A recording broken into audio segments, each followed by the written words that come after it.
guys, welcome back to my channel and another video here. Today we have kind of an unusual topic. This is going to be what I don't have time for in 2024, like nail edition. I remember a few years back, I used to see people do these when the new year came around, especially in the makeup community, because I used to consume a lot of like beauty guru content. And I always thought they were fun. They were kind of funny, like lighthearted, jabby kind of videos. And so I thought I would do one as it relates to like the nail community and nail polish and just all encompassing nail stuff. So this is just kind of like a short list of things that I'm just over it. I don't want anything to do with it this year when it comes to nail stuff. So if you're interested in that, stick around because I got 7 things that are just, I'm done. We're done. But then again, I am a very fickle girl. So it could be that like a month from now you see me doing or like using some of these things, and if you did, no you didn't, so just don't worry about it. So jumping right in at number 1, I have one that I just quite literally do not have time for, and that is magnetic polish. And I love, don't get me wrong, I love a magnetic. The whole visual of it, they're so cool. I like the funky magnets that make like lightning bolts, and now there's like the trend to make like a little heart magnet, and it just like, it looks so awesome. But the amount of time that goes into it, like literally the amount of time that it takes to perfect a magnetic manicure, I don't have, well, I do have it, it's just I'd rather use it elsewhere. Like for me, in my experience, here's how I do a magnetic. You get your base coat on, and then you put your first layer of polish on, you magnetize it. And I know that people are like, oh, you only have to magnetize it for 30 seconds. False. No, absolutely not. You have to magnetize it for like at least a minute or more, in my humble opinion, because you have to do such a thick layer of the polish to get those suspended magnetic pieces kind of like able to free float around on the nail. So then you do that 10 times, 10 fingers. And in between each finger, best practice is to close the bottle, shake it up so that you resuspend all that magnetic pigment, and then open it and do it again. And then, so now you've done that 10 times. That takes forever. Now you do it 10 more times because you got to do your second layer, right? You might even need a third depending on how pigmented your magnetic is. Absolutely, we're not doing that. So now you've shaken up your bottle like 20 times. You've held the magnet on each nail for like a minute. It's just all that, right? Now you top coat it. And you need to magnetize again after you top coat it, because the thing with top coat is it melts your polish just a little bit. It kind of like allows those magnetic flakes to free float again. So you gotta whip that magnet over, remagnetize it for a third time. So that's like 30 times you've had to magnetize, if you're magnetizing all 10 fingers, which, you know, for the look, that's kind of what you want to do. That's why I literally always do just like the accent finger, because I just don't have time for that. And even now, I'm just like, I don't want to do the accent finger, because here's what happens. Like 2 hours after you've done all that work, you get a blown out line. I don't know how you don't blow out the line, because every single time I look down like 4 hours, 3 hours later, all of them are blown out, and it still looks nice, but it's like, I just put in all that work, put in all that effort, and it exploded on my nail. It's like I did all that work to get one really, really mediocre photo, because let's be honest, my pictures are not the best, so one really, really okay looking photo, and then nothing. Like, it's not really something I can show off. So I just do not have time for magnetics anymore. If you see me trying to buy a magnetic, you say, Hillary, you stop that right now. I give you permission.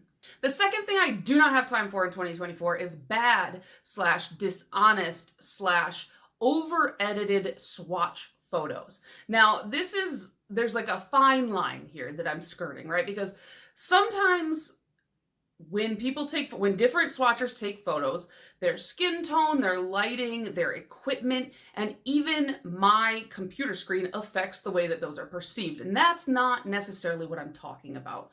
What I'm talking about is like the ones that are clearly over-edited, kind of meant to deceive you a little bit in order to sell the polish. And I found that some of the brands that Like Mooncat used to be heavily accused of over editing their swatch photos or not showing them in the correct amount of lighting, and so people would get polishes and they wouldn't look anything like the photos. They have, I believe they actually addressed it, and I haven't seen complaints about that since, I don't know, maybe early last year. It's been a long time since I've seen anybody complain about a Mooncat polish. Every Mooncat polish I've gotten, I've found to look like the swatch photo. So I think they're doing well. But like, I got a polish from Polish Pickup a couple months ago and it looked amazing on the website. I was like, this looks stunning. I love it. I gotta have it.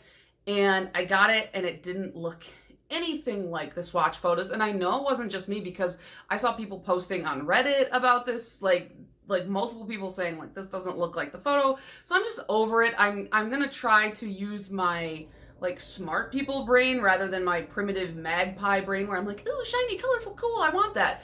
And think kind of logically and say like, does that look realistic? Like, one that you really see a problem with, I think, is magnetics or multichromes, where they show every shift in the one photo, and I'm like, it's never gonna look like that. Like, it's never gonna look like that on your nail, not from one angle. That's like every angle combined. So I'm just over it. And I typically don't have issues with this. It's really only in the past couple months that I've had 2 or maybe even 3 polishes that I was really looking forward to. I got them and I was incredibly disappointed with what I received versus what I saw on the screen. And again, like, there are skin tone differences that could be at play. There are lighting differences, and the computer screen, everybody's settings are a little bit different. So I do understand that that does happen, but it shouldn't be as drastic as it was, and I don't have time for that. So if that happens to me again, I will be saying something, because I didn't say anything the first couple times because I was just like, no, maybe I'm being too Karen-y about it. I don't know. No, I'm done. I don't, these nail polishes cost like $13, $14, $15. Why should I be spending that and not getting what you're advertising? You know what I mean? The third thing I don't have time for is buying full collections of polishes, buying full releases, when I know in my heart I really only liked 1 or 2 of the polishes. And this is something that really only started happening when I started on YouTube, because I was like, oh, I like a couple of those, but I should buy the whole collection so that I can do a swatch and review. And I'm like, at this point where I'm like, I've got so much nail polish. I don't want to spend all my money on more nail polish. I mean, I still want to buy nail polish, but it's like, I need to buy other things that I don't need. You know how it goes. And so I just need to stop and take a breath and go, what do you really want? And if I really do like the whole collection, then sure, I can buy the whole collection. But how often do you really like an entire collection? Like, honestly, truly honestly, in your heart of hearts, how often do you really like every single polish that comes out in a collection? It's not that frequent. So I shouldn't be buying all the polishes I don't like. You know what I mean? And as much as I like doing swatch and reviews, I'm not like the best swatcher. I'm not even like the swatcher. Like, I'm just not I don't think I'm a very good swatcher. I don't think people are actively seeking out my reviews in the same way that people would seek out like Janixa's reviews or Just Face 90's reviews. You know, like, they have really nicely put together videos. I'm a little bit more all over the place. And so I know that like mine are not like on the first line of defense when it comes to reviews. So I'm like, why should I spend all of my resources reviewing stuff that I don't even enjoy? I like making videos like this and intersperse reviews in between. You know, I tell people, I'm like on YouTube, you can either be talented or you can have a fun personality. And I'm a personality YouTuber. So I'm not gonna buy full collections that I don't absolutely love. Now, if I get sent full collections, I will review those, because it's there. I might as well use it for something, but I don't have it in me to buy a full collection that I don't want everything from, review it, and then either keep it or like turn around and sell it. Like, I'm like, that's a lot of work. I don't know. So I'm just gonna stick to buying what I really, really love this year, what I really, really want this year, and see if that makes a difference in just how I feel about my collection as a whole. Number 4 is I don't have time for knowingly duping myself, which this one's gonna be a lot harder. But this is just like a dumb thing that I do all the time. And I know I'm not alone in this. I know a lot of you do it too, because we are nail polish collectors. So this is what we do. But it's like, I'll buy a polish that I'm like, I have that polish. I already have that. Like, maybe not the same exact name, maybe not the same exact brand, but I have that polish. Like, hang on a second. Look at this. These are 6 different polishes, but no, they're not. We all know in our heart of hearts, these are not different. And I can say they're different, and I can justify, like, oh, the formula's different, or oh, I needed to see how this brand stood up against, or oh, they look different in the bottle, like that kind of things. But like, come on. Like, what? Hillary, what is this? I can pick out, like, when I'm looking on the camera, I can see like maybe 2 to 3 distinct yellows, and then the rest all look the same. I gotta stop buying the same polish over and over again. My blues and purples are like a million times worse.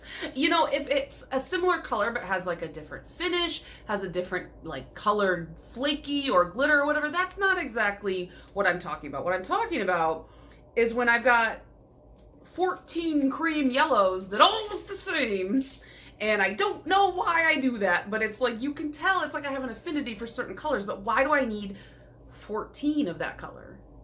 And I don't even wear that color yellow that often. I just really like yellow. Like, what the heck? I think this really started because when I first bought nail polish, like the first couple times, I was like, oh, I already have something similar. I don't need that. But then the more and more I was listening to nail YouTubers and makeup YouTubers as well, kind of fed into this, where it's like, well, that one's limited edition, so I need something similar as a backup, and then you just never use the limited edition one because it's limited edition. Or you're like, oh, but the formula's slightly different. It's like, girl, no, stop. Like, listen to yourself. I'm currently slowly working through my entire collection, working on a D-stash, which those videos will be coming back. I just have taken a break for whatever reason. I've just been all scattered.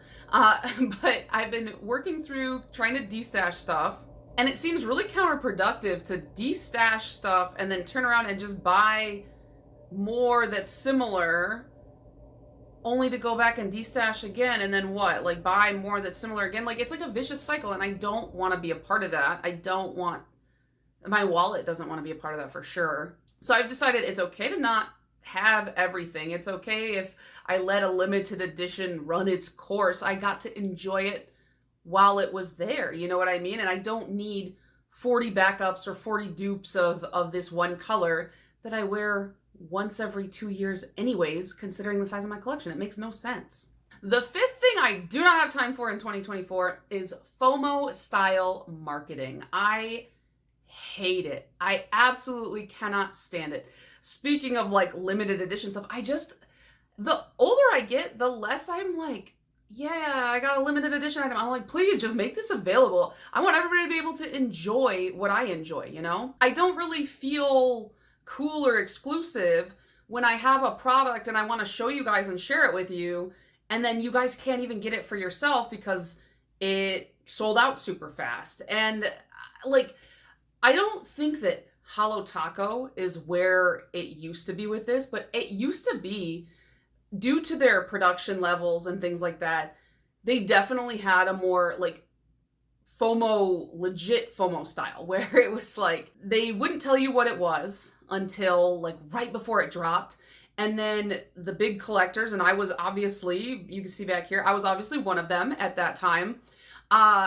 I felt like I needed to blind buy. And that's not on the company, right? I'm not blaming Christine or Holo Taco that I pressured myself into buying full collections without even seeing them. Like, obviously, I'm 31 years old. I have control over my, no, I don't have control over my life. I should have control over my life at 31, is what I'm trying to say. But it also just sucks when companies do that, and you see these companies where it's like their restocks are really small, and obviously they don't owe me anything. They're a corporation, like they're a company. But like I said, Halo Taco, that's what I thought of when I wrote this down, but obviously they're not the same as they were. They definitely have a bigger stock when they do the drops now. I still hate their marketing style. I don't like being shown stuff like 30 seconds before it goes live on the website. I'm not obsessed with that. I like to make an informed decision. Now, I know that's not good for the companies, you know. If you give me time to think about it, I'm probably going to decide I don't need it, and I know that that's not what the company wants. That's not the benefit to them. So I get why they do it. It's just that I'm not going to, I can't stop the FOMO marketing from happening because that's what sells stuff. But I'm also not going to actively participate or feed into that style of marketing. And by that, I just mean like I'm not going to get worked up if I don't get what I want. I'm not really going to even try to participate in those types of sales for the most part when it comes to nail polish. I've unsubscribed to so many marketing emails. I often do this because, one, I really like to have a very tidy email inbox. If you have unread emails in your email inbox, we're not the same. No, everything is filed and sorted, and I don't ever keep anything in my main inbox that isn't absolutely imperative that I keep it. So yes, I do think I'm better than you. I really cannot stand a cluttered email inbox. I digress. But I unsubscribe from the marketing emails. If I see something that's like, oh, really FOMO about it, I'm like, let me think about it. And if I forgotten about it in like 3 days, obviously I didn't want it that bad. You know what I mean? So I'm just done with the FOMO style marketing. I'm not participating in it anymore. And I strongly encourage you guys to think about it and see how you feel about that as well, because I just think that it puts such a negative impact on people's lives. Like, if you've ever been on any of the nail polish Facebook groups, like I'm in the Mooncat Facebook group, and I see people who've like missed out on polishes that sell out having just like full-on meltdowns online. And I'm like, I know that you were looking forward to it, but it shouldn't be this big of a deal. You know, it shouldn't have this big of an impact on our emotions. And I think that that's one of the things I hate about FOMO marketing, is it does this to people, and it just kind of makes me sad for them. You know what I mean? And I don't want to be in that boat too. Number 6 of the list of things that I don't have time for in 2024. This is the only one that like hurts to say. It makes me a little bit sad, but I don't have time for long nails in 2024. I'm keeping them short for the foreseeable future. And I know a lot of people, they always say like, oh, like right now, like this nail length, I feel like you guys probably think I'm like taking every opportunity I can to be like, look at my ring. Maybe I am, subconsciously, but it's just like I'm used to throwing my hands around. But no, it's like a lot of people are like, I really like that nail length and shape on you. And I'm like, thank you. But I love long nails. I think there's some kind of like personal like feeling of accomplishment, even though it's just like, it's just a nail, like it's just growing. But like, I feel very accomplished when I have really long, beautiful, shapely nails, but it's not working for me right now. In this winter weather, it's been bad. They've been breaking, they're flaking. And I also just find that functionally, this is a good length. I can do a lot more. I told Rob, I was like, I'm gonna keep, he made a comment. He was like, wow, your nails are short. They've been short for a while. And I was like, yeah, I've decided I'm gonna keep them short for a while. And he goes, who is she? And I was like, shut up, you're an idiot. But I was just like, how rude. I'm not cheating on you. But yeah, I just can't right now. I literally went to get something out of my car. I looked down, my pinky nail, I don't know if you can tell, it's like a little bit shorter than the rest. I looked down, it was just broken. Today, I was literally cross-stitching, smacked my thumb on the frame of the cross-stitch thing, and it just cracked. It doesn't matter how much I've been oiling lately. It's so cold. It's so dry here. It's like, they're done. And in the summer, it's like, I want to be more active, and having long nails and doing like a lot of like physical activity makes it hard. So I'm just going to keep them little petite, little shorties for now. That might change partway through the year. I don't know. I do feel like I can do so much. I can make a fist. Like, how cool is that? Because before it's like digging into your nails. And I do want to get back into weightlifting. And I don't know if you guys have ever deadlifted with long nails, but it sucks. So, and deadlift is my favorite lift. So I'm just going to keep them short. The last thing on my list of things I don't have time for in 2024, and this is a big one for me because I feel like it's the most important one. It is, I don't have time for nail group drama anymore. I absolutely do not. I will not lie to you. I love drama. Like, so many people are like, I don't like drama, and then they follow it. No, I absolutely love drama. I love to talk about drama. I love to share it with everybody. Don't tell me any kind of dramatic secret, because the first thing I'm doing is I'm going home and I'm telling Rob because I need to tell somebody. Like, I'm bad about that. I admit that. I feel when people are like, can I tell you something? I'm like, listen, probably not. Like, I'm very upfront about that because I know myself. I'm not a big celebrity drama person, but if they had like magazines for like YouTuber and social media drama, man, I would be all up on that. I would be standing there at the newsstand with my Stars magazine reading about like Jaclyn Hill drama. Like, I just love it. But you know what? It is so toxic. It is like the drama communities and the people who report on it and the people who comment on it and watch it. And I'm one of them, so I feel like confident in saying this, but it's such a toxic drain on my spirit and my brain. And I'm like, why do I care? Like, why do I care about these people I don't even know? And so I'm like, I need to take a step back because there's a couple like nail gossip drama type Facebook groups that I'm a part of. And every time I ever get a post on my feed, I just kind of like do a heavy sigh because half the time the comments, they're just so rude. Like, I don't know how to say this, like, because it's not like it's not bullying. I'm not accusing anybody of bullying. But I read the comments and it's just like, as soon as somebody gets disagreed with, there's like a whole dog pile. And it's just like exhausting. And it's always like the same like 10 people who are doing this. I just see the same names over and over and over again. And I just like, oh man. Sometimes I go, like, I'm about to comment something and I'm like, I'm too scared. I'm too scared to even say anything. And it could be something super benign that I'm just like, this is going to bite me in the ass later. So I just I don't even want to be part of it. I feel like it's not healthy, like mentally, emotionally, spiritually. It's just like, it's a waste of time.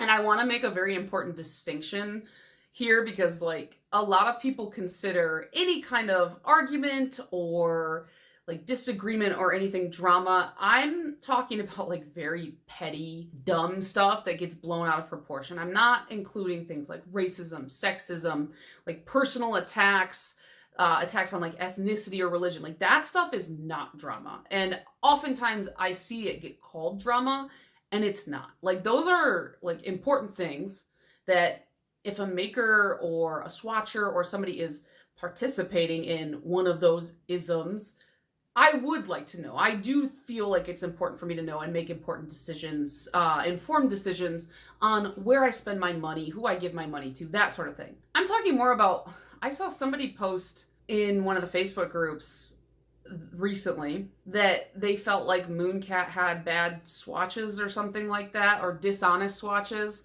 And then they were like, comment below other brands that you think have bad swatches. And it's like, what? Okay, you're starting crap, whatever. But then it seems like, because I couldn't even tell you because the thread got deleted, but I think that everybody dogpiled on one brand and everybody freaked out and it just turned into this whole big thing. And I'm like, did you guys really need to waste all of that energy and time on this? Go outside. Well, don't go outside, it's cold. Go paint your nails. Like, do anything else. It's just like, don't read it. Like, just go away. Walk away from the screen. It's so much better for you mentally, you know? And if you are somebody who enjoys that stuff and you can like separate yourself from it, perfect. That's fine. But I know that I can't. I get too emotionally invested, and then I get myself worked up, and then I'm texting my bestie and I'm like, Stacy, did you see this in the Facebook group? And it's just, and neither of us need that. Okay, so I'm just gonna step back and try not to involve myself mentally in so much drama. I've never like actually been involved in it. Like I've never been a part of drama. I just read it as it, like I'm like a journalist on the ground trying to piece these stories together, and I got better things to do with my time. So that is my list of things that I don't have time for in 2024. Let me know down below, do you agree? Do you disagree? Do you have anything where you're like, I'm absolutely done with this. I'm leaving it behind in 2023. 2024 is a brand new start for me. I want to hear about it in the comments, and I will see you guys in the next one. Bye.